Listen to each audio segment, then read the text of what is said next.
Bonjour tout le monde, bonjour à vous. Aujourd'hui, leçon numéro 2, c'est comment apprendre à améliorer son anglais. Bien que je commence le cours, j'aimerais donner un petit rappel sur ce qu'on a eu à parler hier. Hier, je me suis focalisé un peu plus sur comment faire de telle sorte que vous arrivez à comprendre lorsque vous vous engagez à communiquer avec une personne qui parle anglais, surtout ceux qui sont nés aux États-Unis ou en Angleterre. Parce qu'il est très difficile souvent de discerner la prononciation des mots qu'ils utilisent. Et je vous ai donné quelques astuces sur comment, en quelque sorte, les questionner sur un mot que vous n'avez pas compris ou que vous ne connaissez pas le sens. Si vous n'avez pas encore vu cette vidéo, vous pouvez stopper cette vidéo et revoir la vidéo précédente. Et vous venez continuer sur cette vidéo. Voilà. Après le cours, vous savez, l'apprentissage de l'anglais, ce sont des étapes.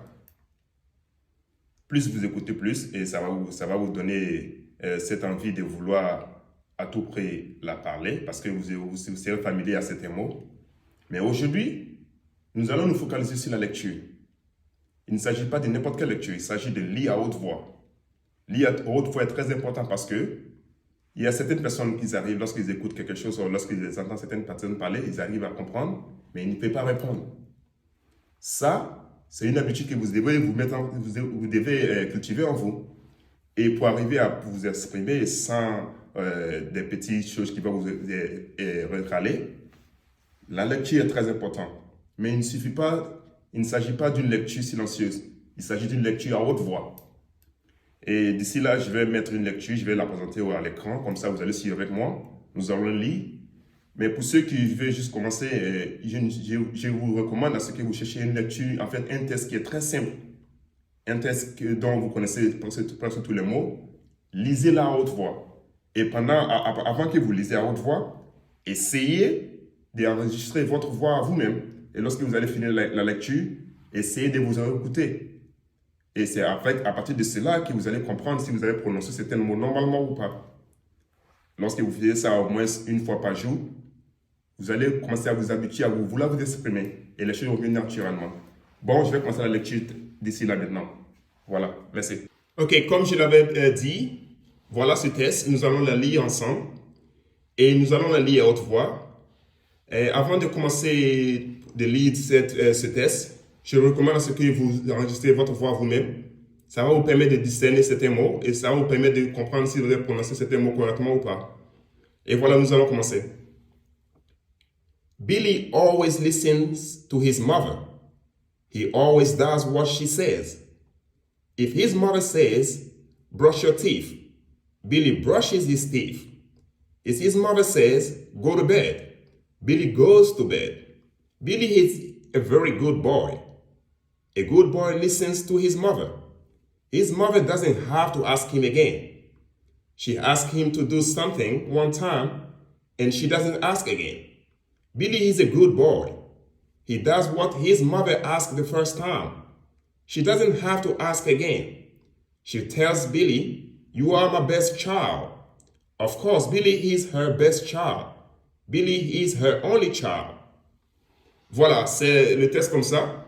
Vous pouvez encore essayer de relire à plusieurs reprises pour vous familiariser avec la prononciation des mots. Et lorsque c'est fait, vous comprendrez que c'est comme ça, à partir de cela, que vous allez avoir l'habitude de pouvoir vous exprimer.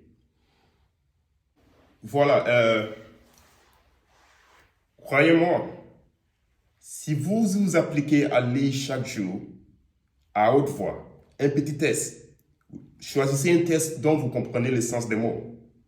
Parce que je vous garantis qu'il y a plusieurs mots que vous connaissez déjà, mais il est difficile pour vous de vous exprimer avec ces mots parce que vous n'avez pas l'habitude de les employer. Et on n'a pas besoin de connaître des gros mots pour pouvoir s'exprimer.